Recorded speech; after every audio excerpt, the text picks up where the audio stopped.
Hello, everyone. Let's let's give everyone the time to join. Welcome to another edition of Safe and Strong webinar, a series organized by the Digital Security Helpline, bringing together experts from various backgrounds, various expertise and fields. Uh, the scope is to explore digital threats, the different facets of digital threats, and to kind of enable discussions that are not often found in normal seminars, in normal conversations.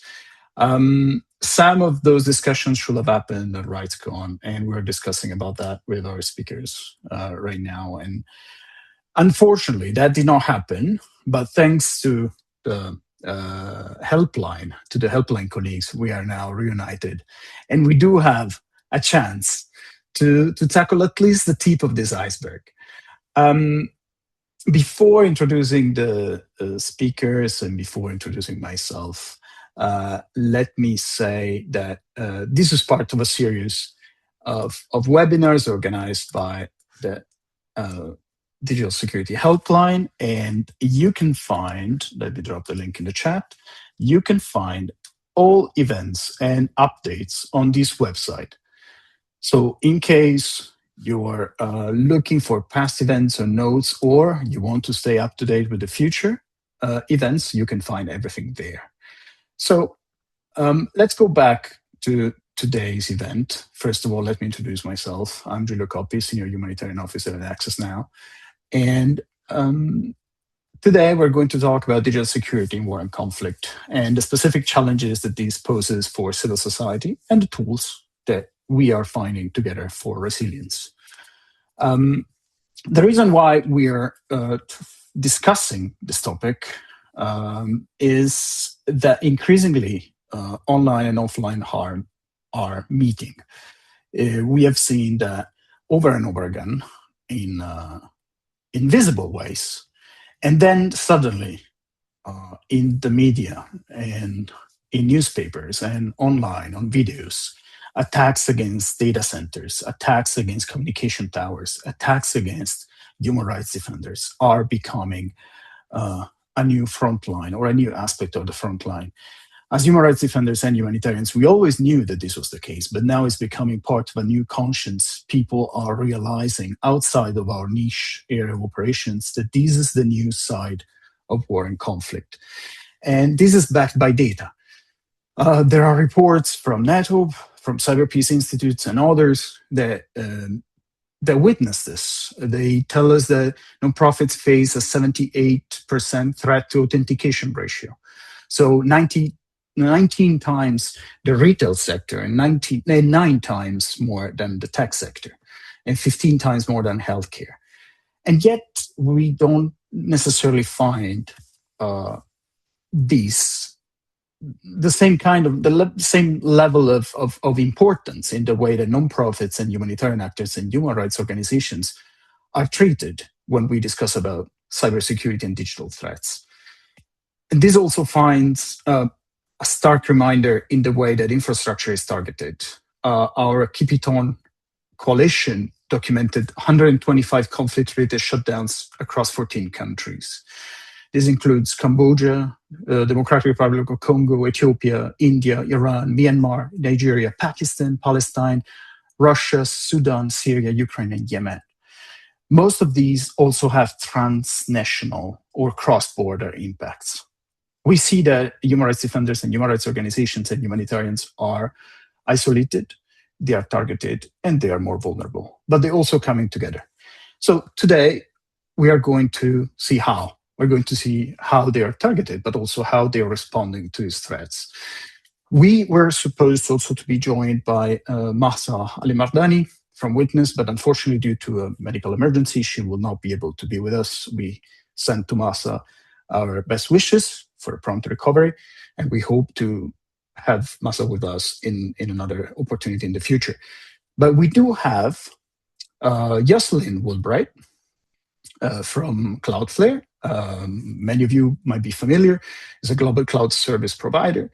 that deliver a broad range of services to businesses of all sizes and all geographies, and is also an actor that is deeply involved in the protection of the nonprofit space, and a good counterpart for us to discuss anything related to threats against the sector.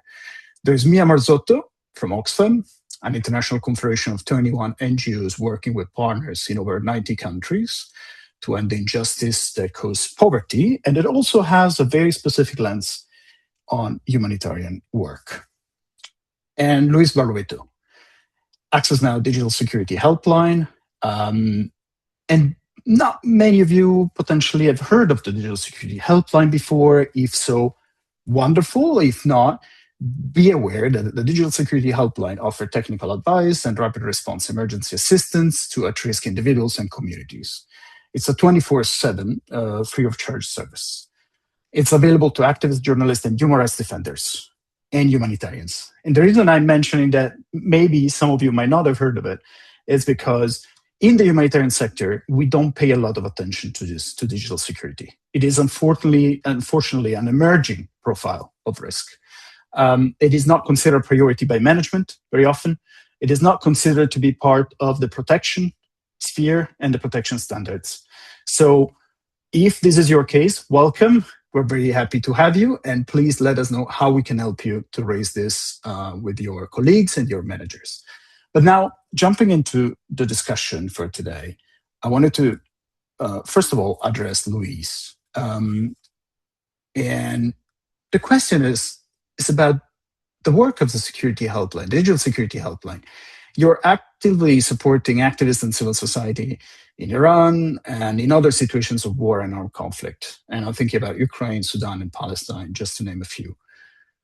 What are the commonalities between those risks that people in this context are facing, and what is the level of preparedness that these organizations have to possess to defend themselves? Thanks, Giulio. Basically, I wanted to start by saying that the Digital Security Helpline, we work to support civil society to stay safe online in context of conflict and war, but more broadly, wherever they might find themselves doing important work on behalf of human rights. Now, this goal over the past few years have only become more complex as crises like the ones you mentioned converge and compound and persist in time as well.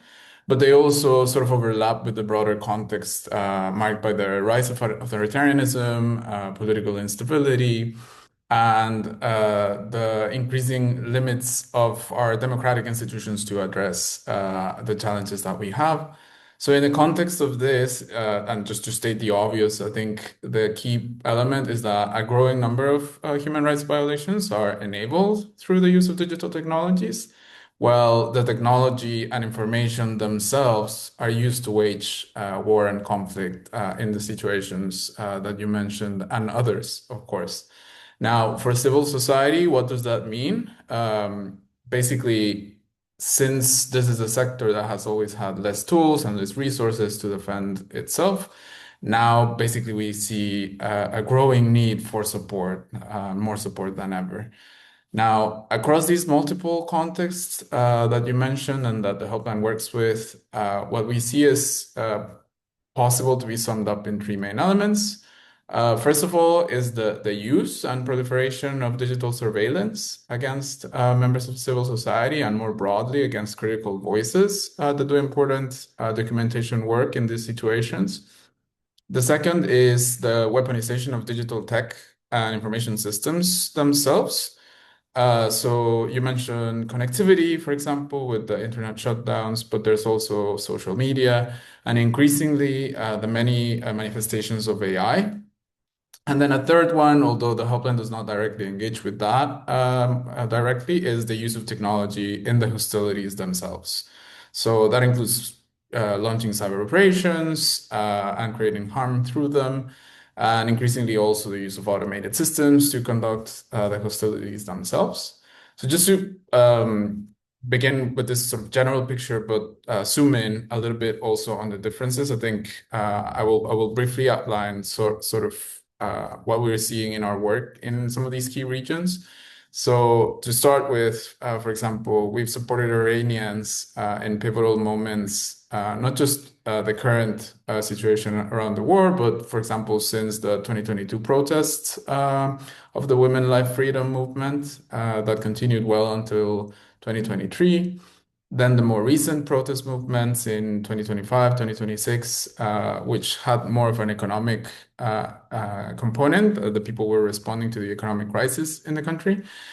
And here, what we see is that, in contrast to other places that I'm going to talk about right now, a lot of supports in Iran and the diaspora actually come from individual citizens directly affected by the regime's pattern of denying connectivity and shutting down the internet almost completely, basically to limit the flow of information to the outside world. We see people engaged not necessarily by virtue of their background in human rights work or in activism itself, but more broadly just participating in a spontaneous movement of response to the different triggers that these protests had, right?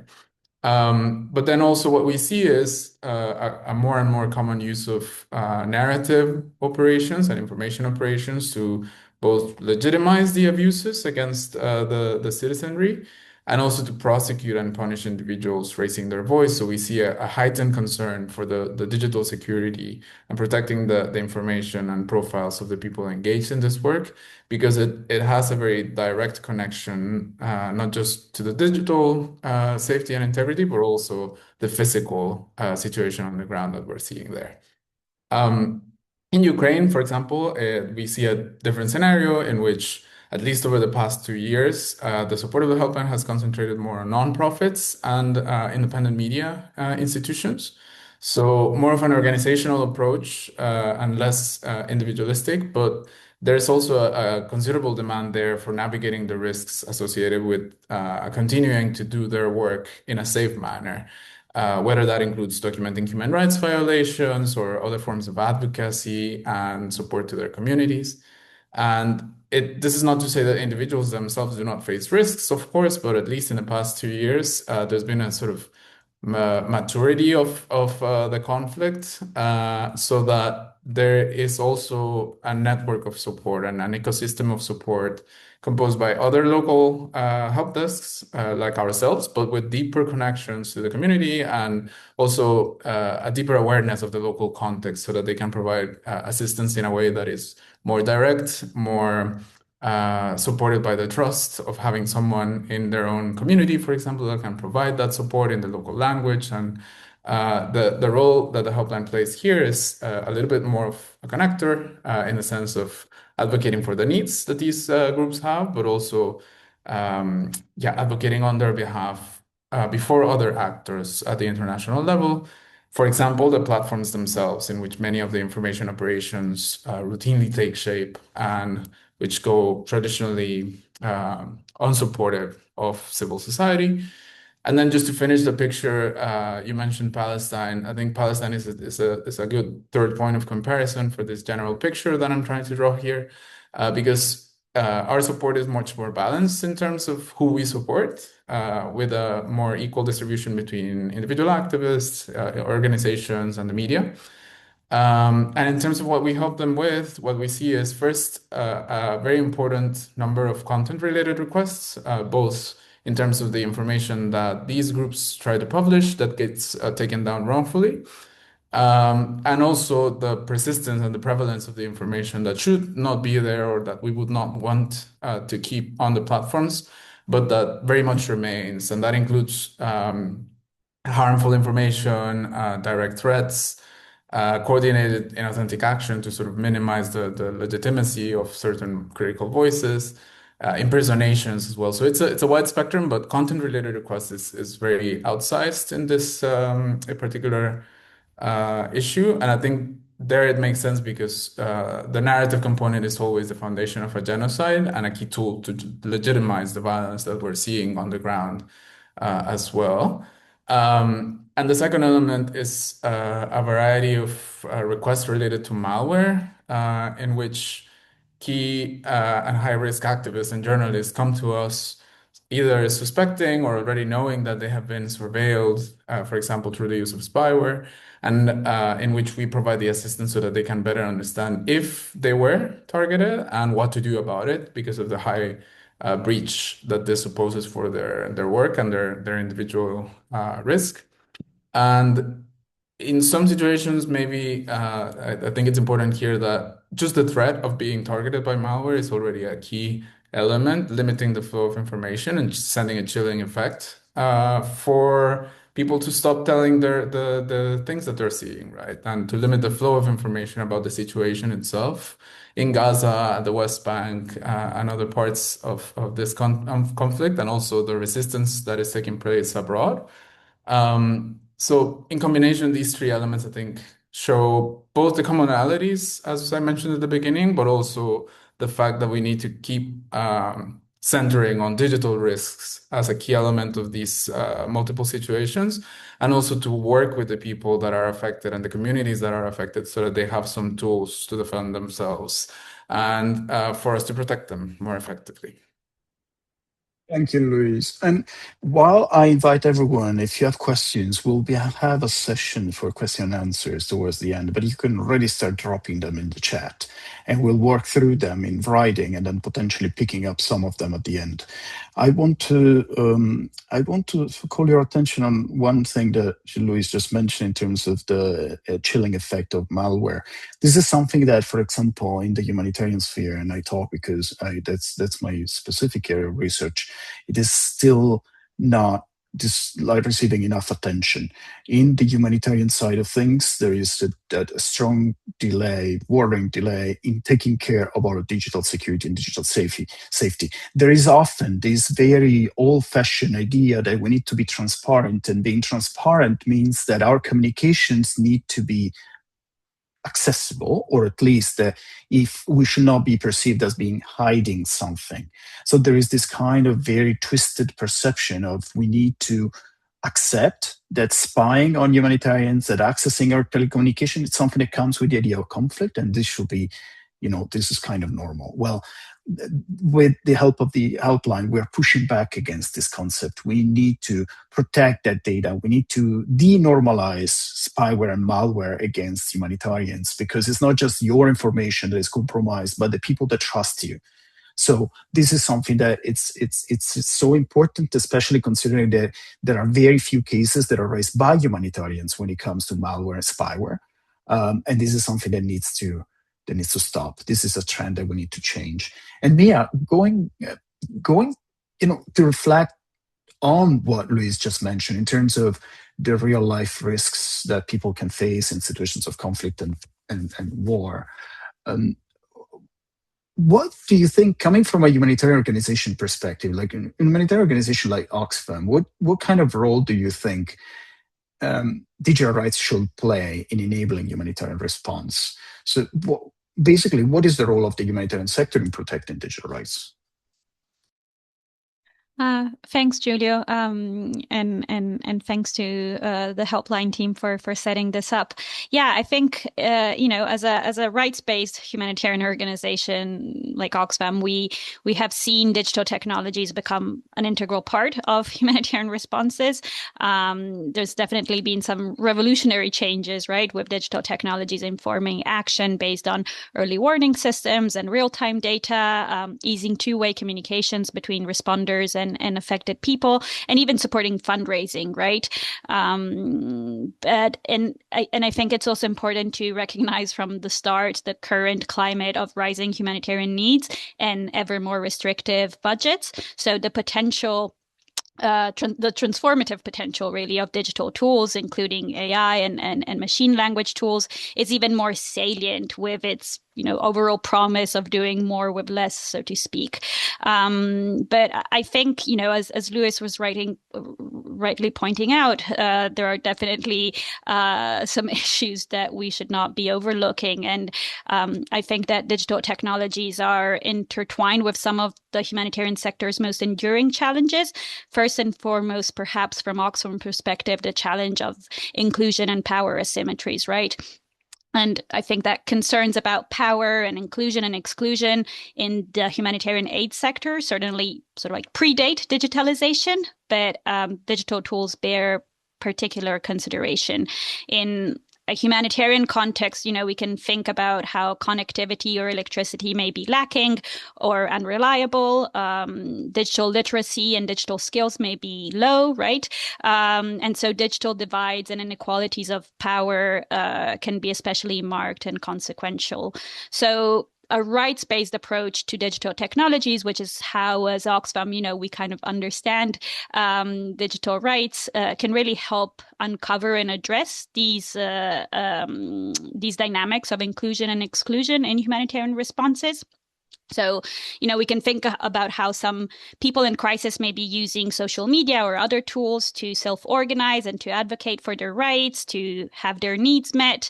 I think that the reality for far more people is that they are passive users or passive sort of like recipients, right? They're recorded passively by technologies, for example, like biometric identification or satellite imaging, right? And as a result, they may be exposed to greater risk in the absence of adequate protections, like you were mentioning.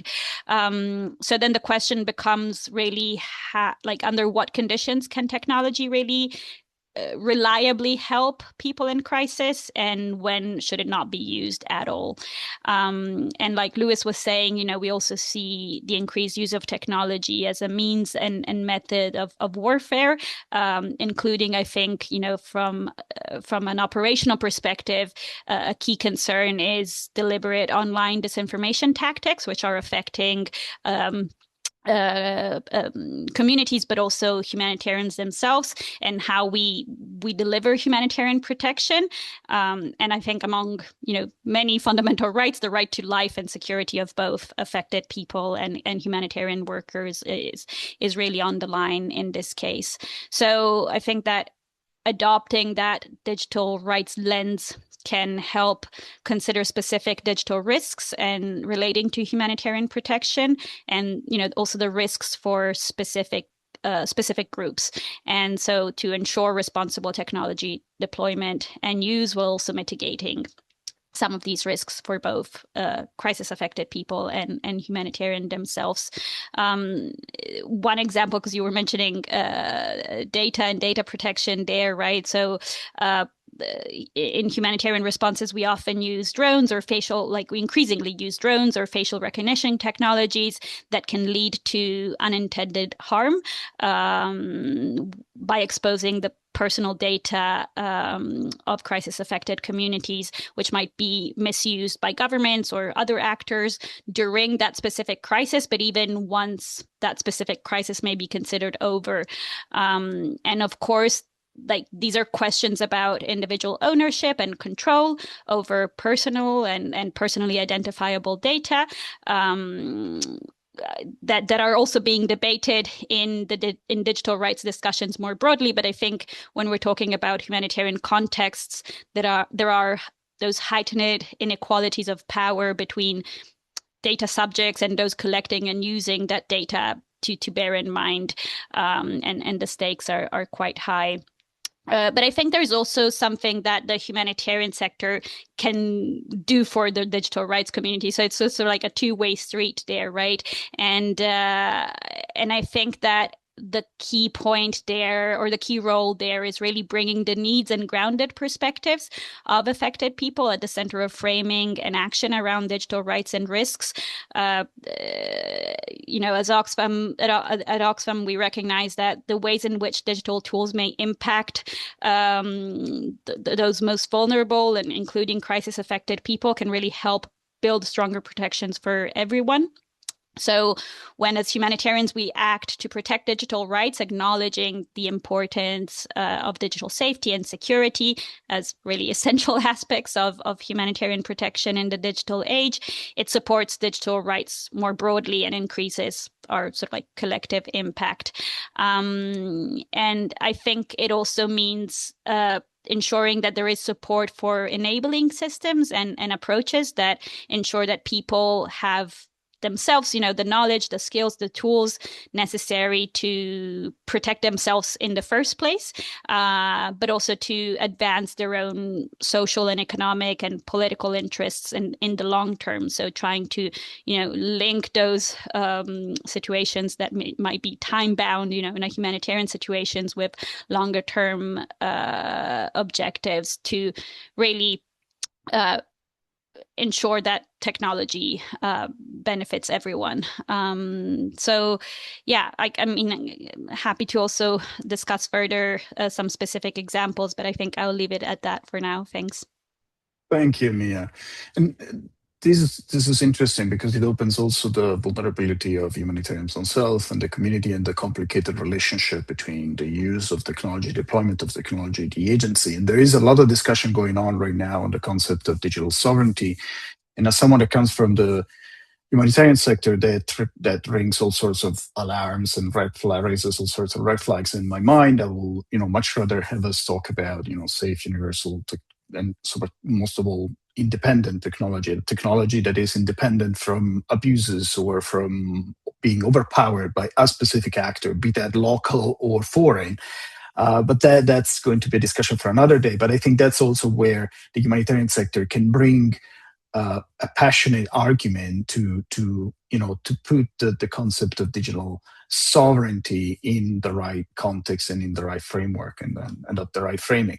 Talking about the way that we act across parts of society, there is an interesting phenomenon happening, Jocelyn. I'm looking at you right now. We came from a place where tech was considered too neutral. Like there was this argument, oh, tech is neutral. Tech is not good nor evil. Tech does not take sides. It's how you use it. All this kind of theories, and companies, and especially Cloudflare is known for services to protect and secure internet assets from cyber attacks. So you're usually on the side of those who protect the users from hostile actions. And yet, recently, this role of tech companies trying to protect their clients or their users, and this idea of tech as neutral has been thrown under the bus by kinetic attacks against data center and hyperscalers, and tech companies being increasingly targeted themselves, be them online, be them in offline in the real world. And okay, so the question is, what kind of trends have you observed, and what have you learned by the years and years of defending the nonprofit sector in times of crisis, and how should the private sector engage with digital rights and humanitarian actors to improve both the physical and the digital protection of all actors, not just the nonprofits? Yeah, that's a great question. Just to say thanks for the opportunity to speak. The helpline is actually such a great resource for civil society, and also amazing partner of ours on the Cloudflare side, and really making sure that organizations get the tools that they need. And one of the things that Luis mentioned on attacks is kind of exactly what we see every day against vulnerable groups. But if you aren't familiar, Cloudflare, we run a global network. We have data centers all around the world.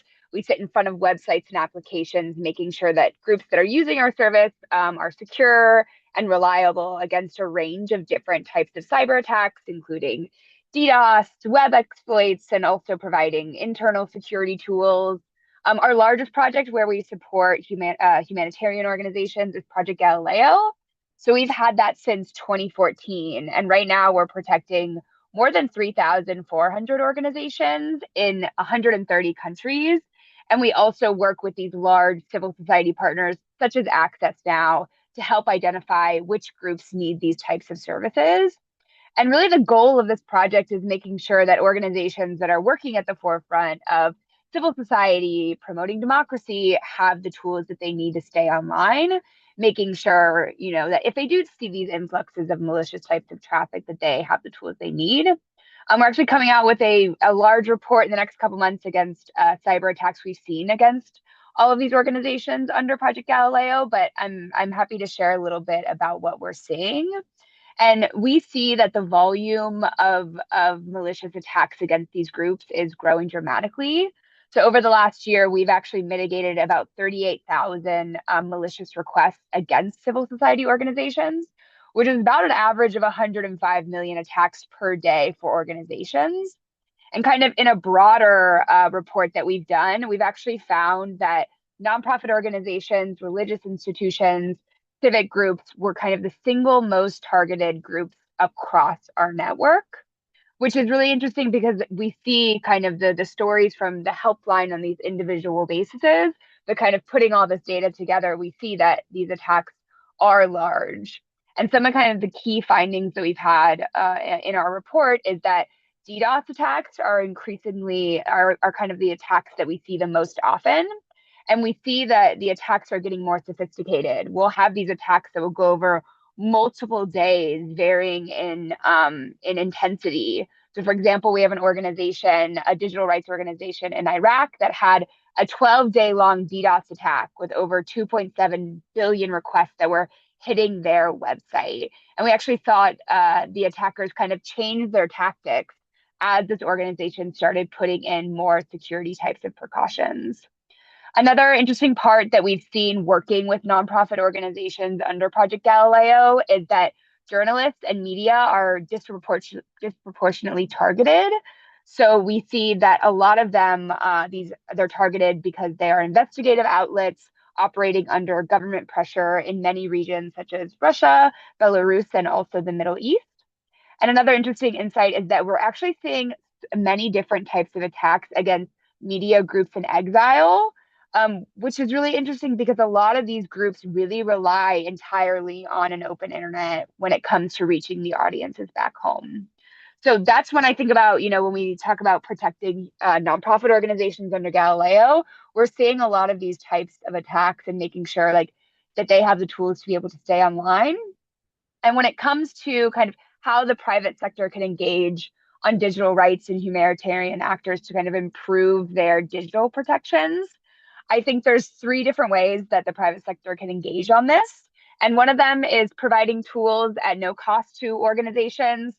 Project Galileo exists because the gap between the threat level and kind of security budgets really shouldn't determine whether or not an organization can survive online. The second is we really want to share what types of threats we're seeing against these organizations.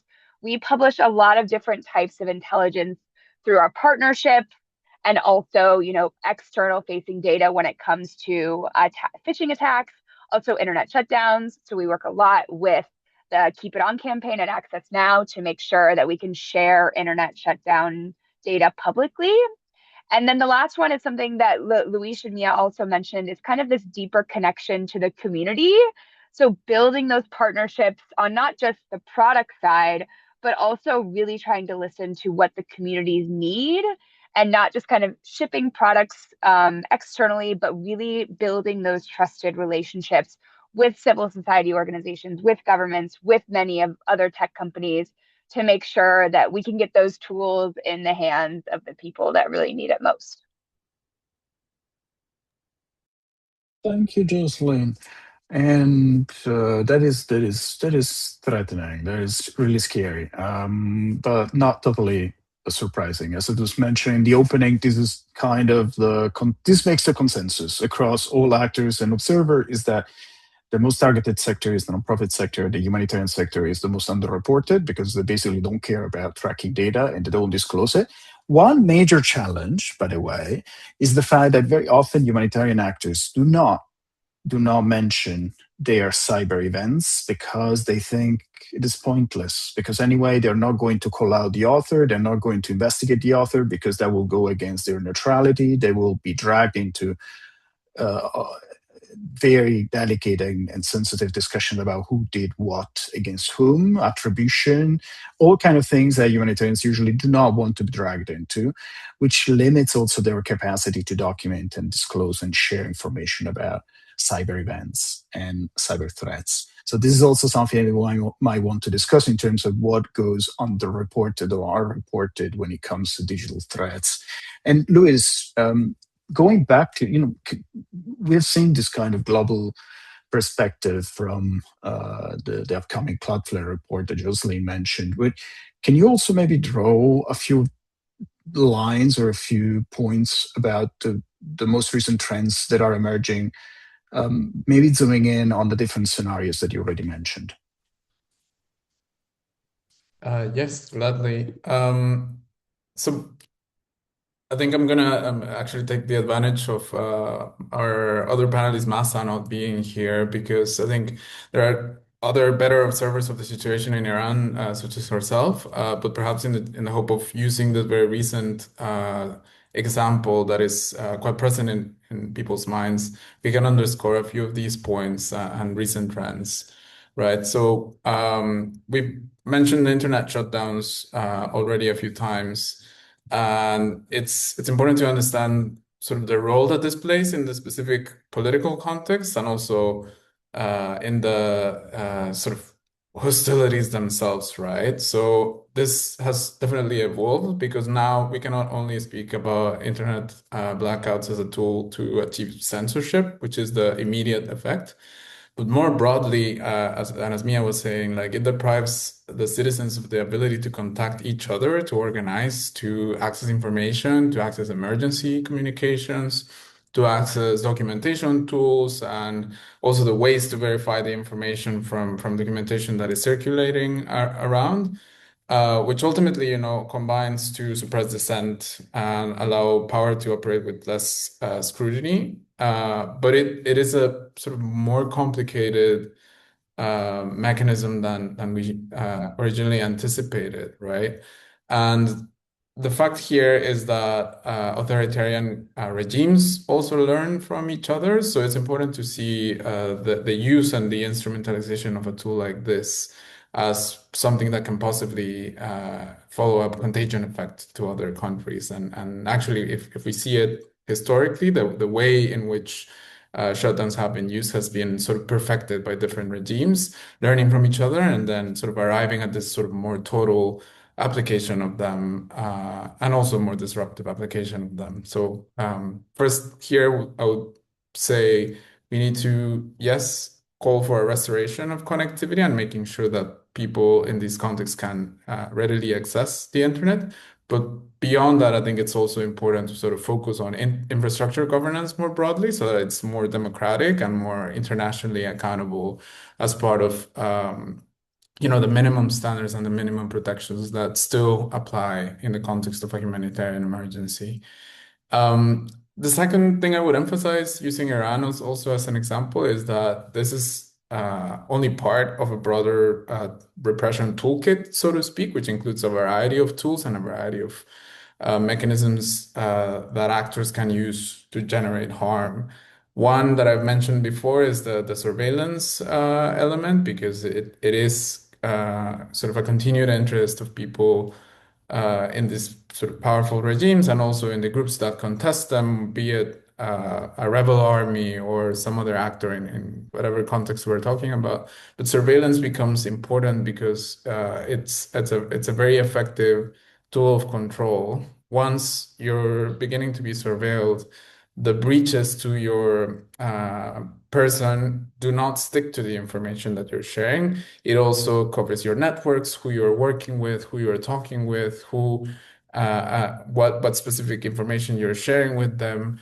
And it sort of flows very easily towards your physical integrity and your psychosocial well-being as well. So it's a very impactful sort of toolkit here. Another element that I think Iran also illustrates quite well is the use of propaganda and information flooding, in a sense that does not necessarily like limit itself to what we traditionally call disinformation or misinformation, right? The mere falsity, whether intentional or not, is not necessarily the only effect that we need to pay attention to here, but rather it's basically the usage of a flood of information, and especially nowadays powered by AI and created and distributed it to like a massive degree at the same time, in a way that not only generates noise, in which it's hard to tell which information is true and relevant and usable from the one that is not, but that more broadly just sort of erodes the confidence of actors on the ground to actually even trust anything, and even trust the mechanisms that were traditionally used to verify the information, right? So in the context of Iran, for example, we see the use of AI-generated slop both on the international level from actors beyond Iranian borders, but also internally by the regime to generate sort of legitimization here. But more broadly, just to kind of question and sort of undermine the public trust. And also undermine it on the ways to verify the information, including, for example, by publishing information that mimics or that looks like a forensic analysis or like a heat map. So using the traditional tools that say a verifier would employ, but generating also a mistrust because the application and the conclusions is not necessary, is not sort of verified, sorry. So here ultimately we see sort of the sowing of chaos and distrust as more broad in its impact as well. So in this context, it's really complicated because it's unfair to ask the people themselves to sort of come up with the measures to sort of self-defend. There is a component there, and I think it's important for everyone to sort of adopt a clear awareness about what risks they may be facing by the virtue of the work that they do, what the context they're operating in, whether or not, say, they have sensitive information by virtue of their work as activists, as journalists, as human rights defenders, or just generally by being in that particular context as an individual citizen. But not all of the tools are going to be readily available, especially in a situation of disruption of this nature, right? So we need to sort of recover the conversation that I think it's at the heart of humanitarian law and assistance, which is, like this is a minimum line of protection towards the dignity and the integrity of the people that are affected by these situations. But at the end of the day, the duty to protect those minimum standards does not necessarily fall on them, but on the actors engaged in the conflict themselves, and more broadly to other organizations and institutions from other sectors that can come to their support. And here we have a few humanitarian organizations, private companies, for example.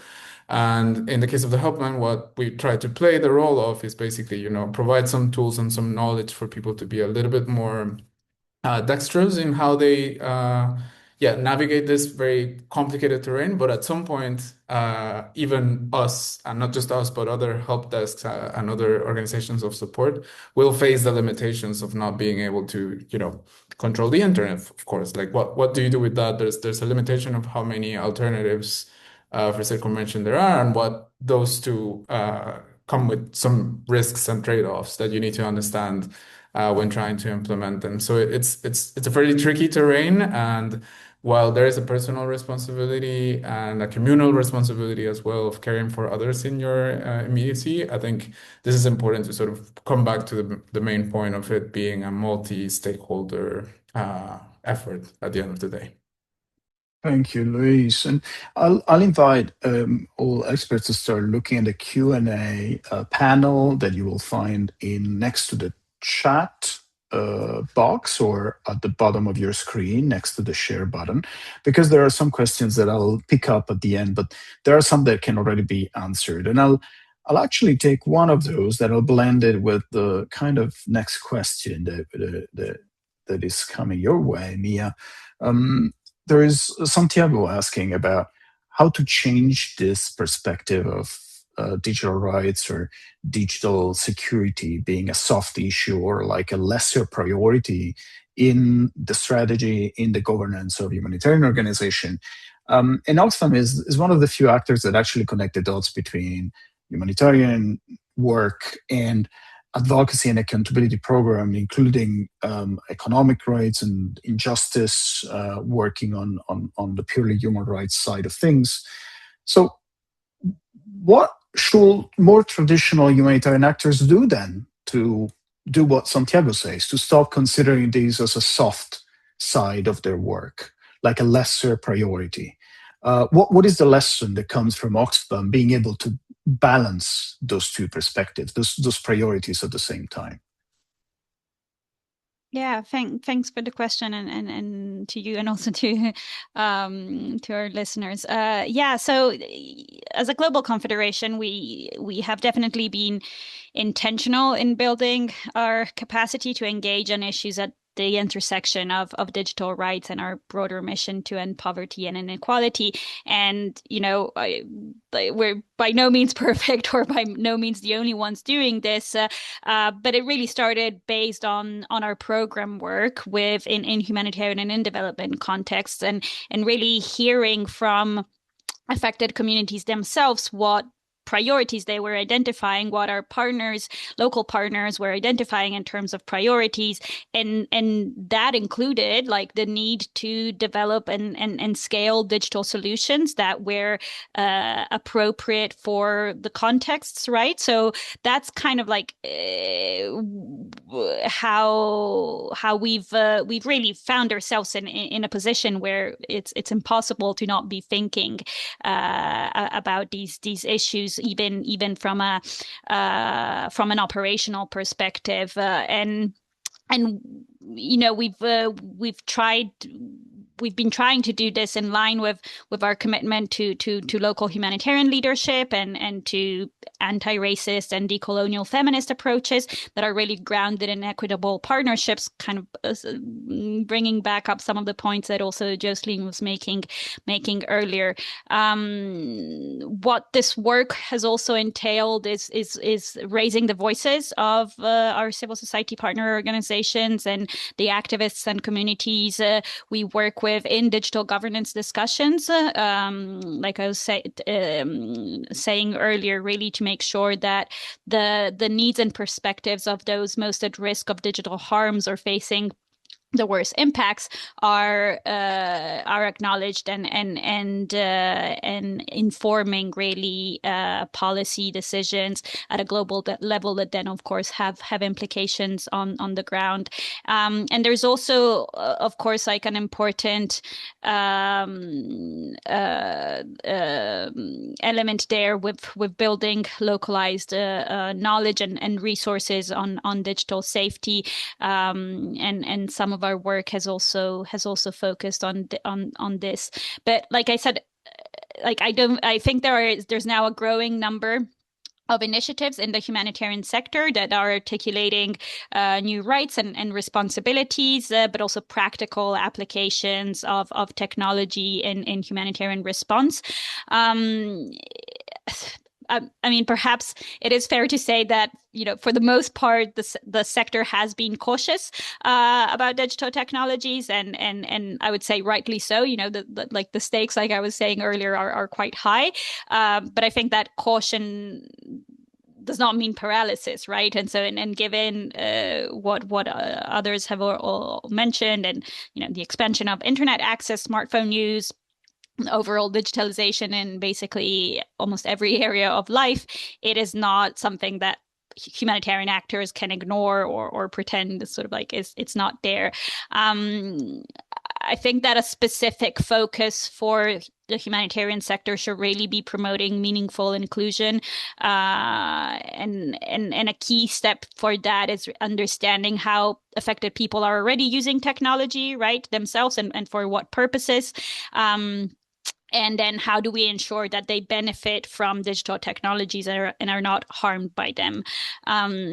Louis there was mentioning access. In our work, we emphasize the importance of the 5 A's of access. So the first 4 are pretty obvious, which is, availability, affordability, awareness, accessibility, and ability. But we also extend this to include architecture. And by that, we mean sort of like the right for people to actively engage and participate in the design, development, and governance also of digital technologies that impact them. So this means that, affected people are not just informed and consulted in innovation processes, but they're also really involved in developing transparent systems for accountability and redress of harm. And I think also to a point that Louis was making earlier, we also need to acknowledge that access means little or nothing if the infrastructure needed to support it is not there. So electricity, connectivity, but also maintenance must be continued to prioritize and ensured at all times. And I think as humanitarian actors, that's something that we really have an important role to play in ensuring that does happen. And I also think that the need for partnerships and for collective action is clear, or multi-stakeholder action is clear, particularly at this moment when global humanitarian needs are rising and resources are shrinking. So, to the question as to how do we mobilize resources, I think that it's quite obvious that for smaller organizations and the cost of developing or setting up systems is really sort of like unsustainable. But even for larger organizations like Oxfam, it's quite unlikely to have all the expertise and resources in-house, right? So I think that means that then it's quite important to have that increased dialogue and collaboration between humanitarian actors, digital rights practitioners, the technology sector, governments, and also philanthropic initiatives. And I think in those instances of collaboration, what matters is really alignment. So when you have many different actors coming together, it's important to share that commitment to protection, to safety, to real world impact, and that is how digital technologies can then really be serving the public interest rather than undermining it. And this might mean adapting existing frameworks and tools to respond to specific digital risks in relation to humanitarian protection, or applying an inclusion lens to understand what those risks and how to overcome them together are. I think in that sense, networks also like NetHope, that bring together different communities, and has actually recently broadened its community to include a wider and more diverse range of organizations working on issues at the intersection of human rights and digital innovation, can help build bridges and partnerships in that matter in this sense. I think perhaps something that we haven't mentioned yet, and I'll mention it just very briefly, I think that collaboration also matters to ensure ongoing consistency and compliance with international humanitarian law, right? Because at the end of the day, that's sort of like our cornerstone, and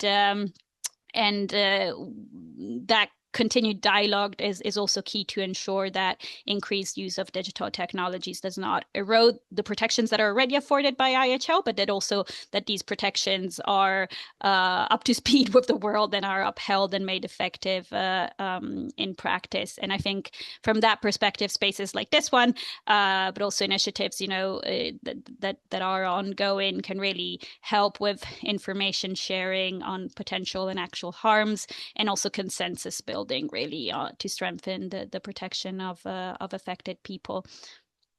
Thank you, Mia. I think that the mention of the importance of IHL and sticking to IHL, it's also one of the explanations why, Santiago, it's so hard for humanitarian organization or it's so easy for humanitarian organization to evade the responsibility, is because a lot of states in their IHL positioning are still not endorsing the idea that digital assets and civilian data are protected digital objects under IHL, and the same for digital infrastructure. There is still some states that say that there is no consensus on that, and that basically waters down the possibility of humanitarian fora to establish protection frameworks for those for the reality of the digital ecosystem. And that also gives humanitarian organizations a way to wiggle their way out and not take all these risks.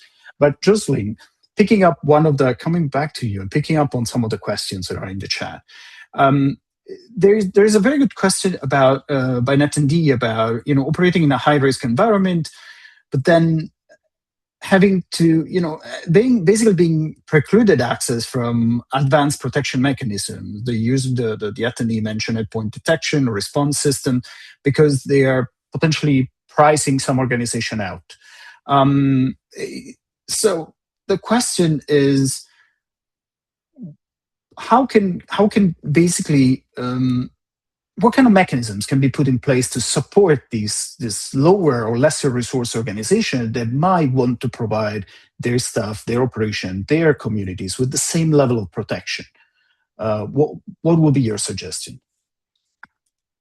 Yeah, it's interesting. I've been at Cloudflare for about 7 years, and I am the one that really looks at and works with different organizations to, give them our services for free. And I think when I first started and now, like thinking about the evolution of the types of attacks that we've seen against organizations has gotten so much more sophisticated, but also civil society organizations have really adapted to being able to deflect against these attacks. And it's a lot of it is the work from civil society organizations providing these tools, but there's always more that can be done. So at least on our side, providing those types of tools, but also really thinking about when we see these evolving types of cyber attacks that hit civil society organizations, how can we make sure that we are providing the tools to be able to do that? So for example, we recently expanded our product set to provide email security because phishing is actually one of the most common and effective attack vectors against civil society. And in our report, we found that nearly 1 in 3 malicious emails that hit civil society organizations would bypass standard email filters. So whenever we kind of find this data, we try to make sure that we're adapting and trying to figure out what types of products we're able to give to make sure that organizations have this. Another side of that is like the threat intel sharing side and cooperation.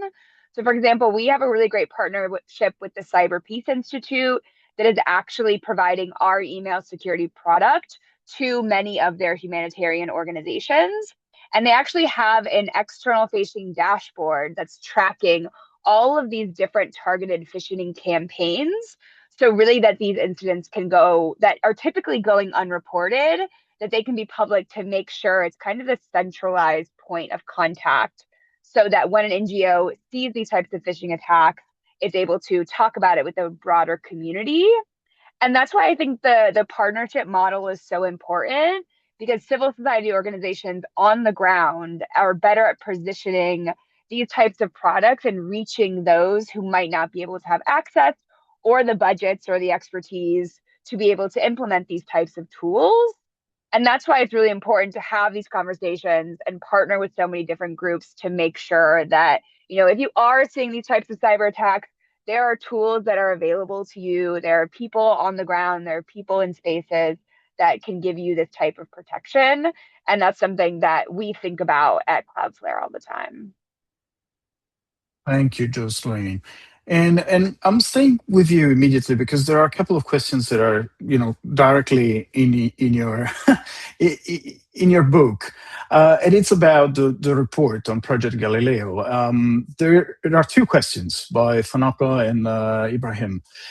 One about specific data and trends coming from the African continent, and another one specifically on the Francophone African region. Is there anything you can share, or shall we wait for the report?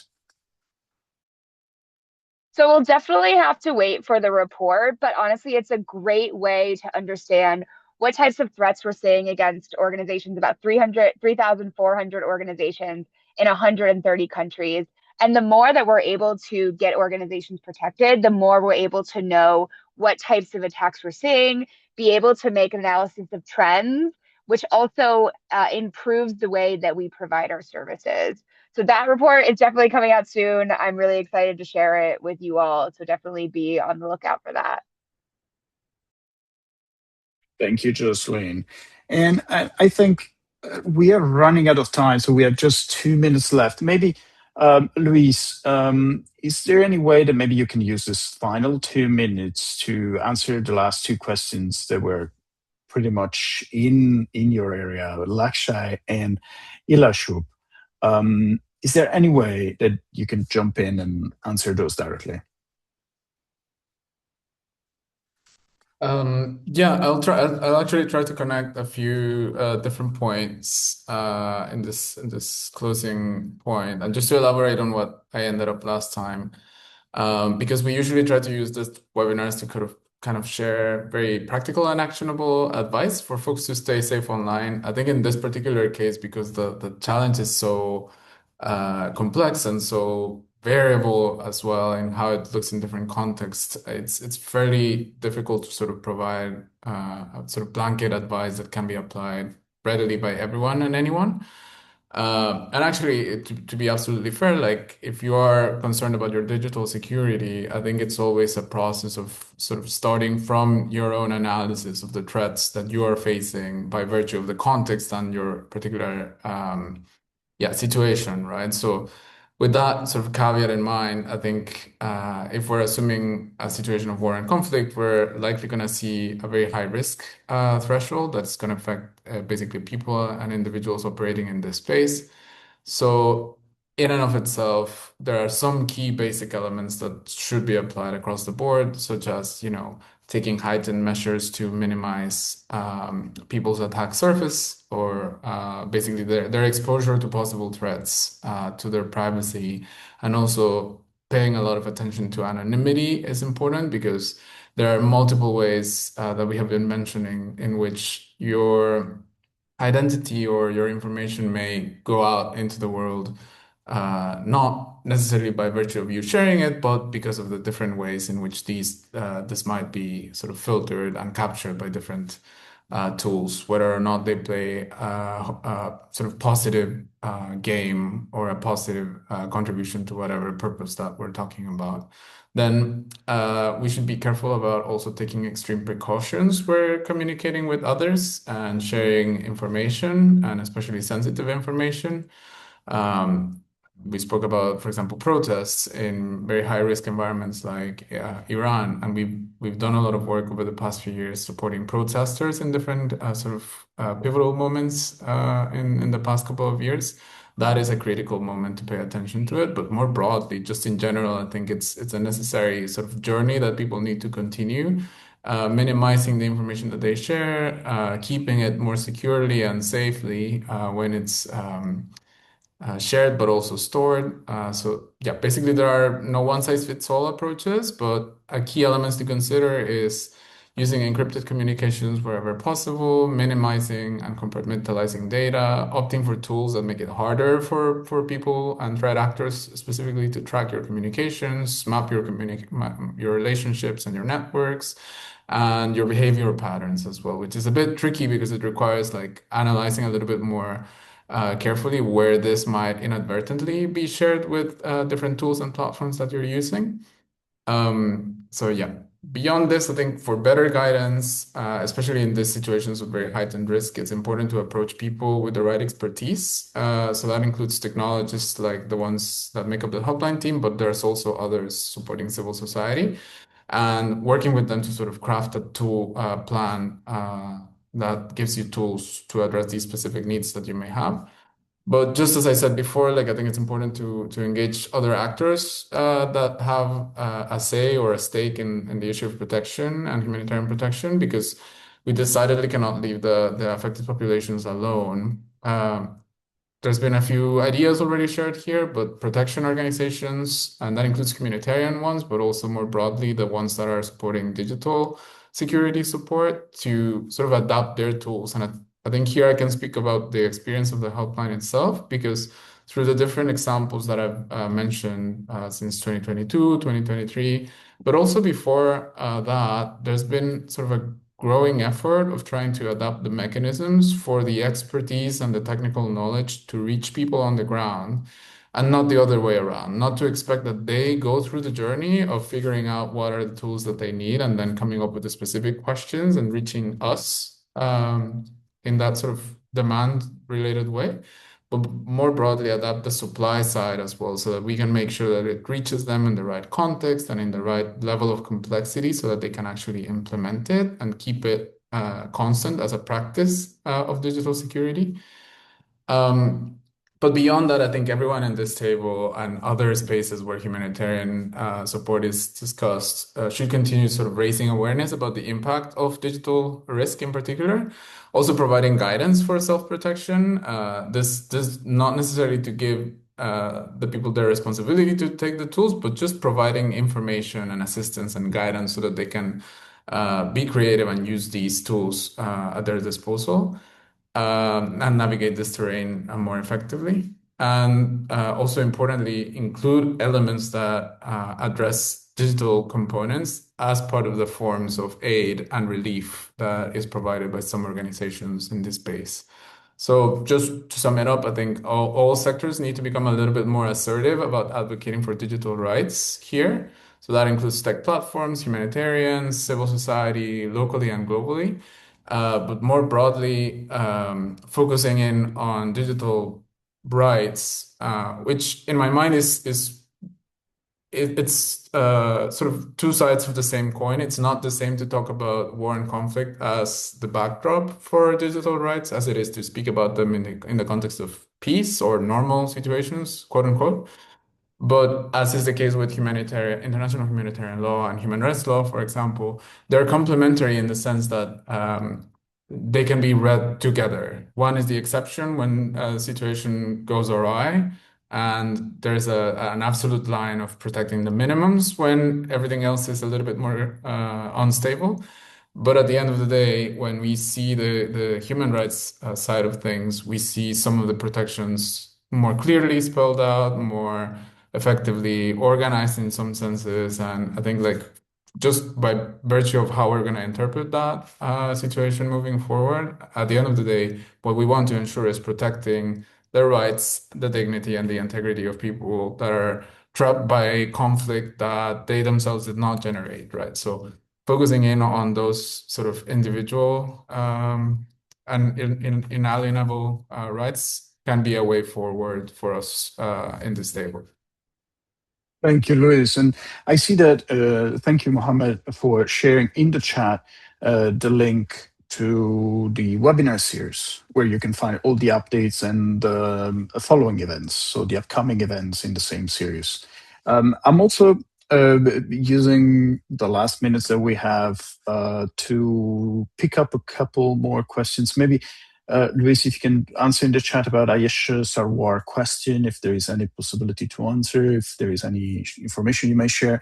And I might pick up on Radwa's question saying, in the context of war in Sudan, what advice did or do you provide for field researchers and humanitarians to evade surveillance through Starlink? Well, then I'd like to maybe close with a round of a conversation on this topic of, circumvention and connectivity, because it's very sensitive and it's a global issue that affects most situations of conflict, ranging from Myanmar to Sudan. And there is the situation with this circumvention technology and Starlink, which is not necessarily a circumvention technology, is a private company doing services, is that unfortunately it is not something that can be standardized. So there are some digital rights organizations there are even some humanitarian organizations that are kind of building their muscle in terms of teaching local communities and local actors on how to set up satellite connectivity, how to set up circumvention systems. Our own helpline potentially can help and provide assistance in some cases to try and find ways to keep people connected. We do it through the Keep It On Coalition that was mentioned by Jocelyn before. I'm not sure, Mia, if Oxfam has any kind of program that is also supporting connectivity measures. But the truth is that even technologies such as low Earth orbit satellites such as Starlink are not a silver bullet. We see increasingly that they generate additional risks. They can be tracked. Just a couple of weeks ago, there was the latest report showing how basically with open source information, you can track every single terminal on Earth and even reconnect it through ads and commercially available data to the owners or to the subscribers of those contracts. So it opens up new risk profile for the user. That doesn't mean that it's not working. And we always welcome new connectivity options, especially if they allow communities to stay connected in conflict.